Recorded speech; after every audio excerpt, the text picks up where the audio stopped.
Hello everyone, তোমরা সবাই কেমন আছো? আশা করি সবাই খুব ভালো আছো। আজকে তোমাদের জন্য একটা নতুন ভিডিও নিয়ে এসেছি। তো চলো দেখি আজকে ভিডিওতে কী কী আছে। তো সেদিন তোমাদের দাদাভাই হঠাৎ বলছে, আমি 1 বছর হয়ে গেছি আমি আলু পরোটা খাচ্ছি না, তো আমার জন্য আলু পরোটা বানাবে কালকে। তো ঠিক আছে, তো সকাল সকাল আলু সেদ্ধ করে আলু পরোটার জন্য আলুর পুরটা রেডি করছি। এখানে আমি আলুর ওই অল্প একটু পেঁয়াজ, আদা কুচি আর দিয়ে আলুটাকে ভেজে নিচ্ছি। আর এর মধ্যে 1 চিমটি জিরে আর 1 চিমটি ধনে দিয়েছি, আর একটু পরিমাণ মতো হলুদ আর স্বাদ মতো নুন দিয়ে আলুটাকে একটু মেখে তারপর মানে আধ ভাঙা করে কড়াইতে দিয়ে তারপর এটাকে ভালো করে স্ম্যাশ করে মেখে ভেজে দিচ্ছি।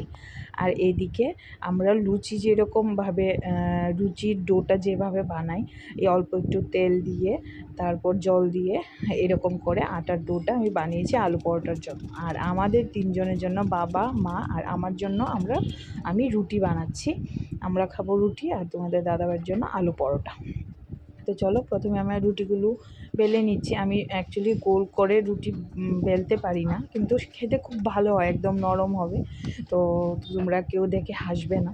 তো আর এদিকে আমি আলু পরোটাটা বেলে নিচ্ছি। এবার আমার রুটি বেলা হয়ে গেছে। এরকম এই দেখো, এইভাবে আলু পরোটাগুলো করেছি। আর এখানে রুটি করে রেখেছি। আর এই হচ্ছে রুটির জন্য সবজি, সয়াবিন আলু ডালনা। তো এদিকে তোমাদের দাদা উঠে গেছে, এখন সকালের টিফিনে দিয়ে দেবো আলু পরোটা। তো সেই জন্য আলু পরোটাগুলি ভেজে নিচ্ছি।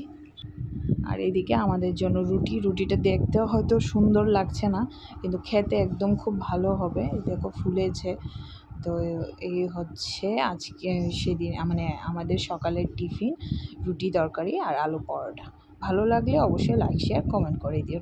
আর অবশ্যই জানাবে তোমরা কিভাবে আলু পরোটা বানাচ্ছ, আমার মতো বানাচ্ছ না অন্যরকম করে।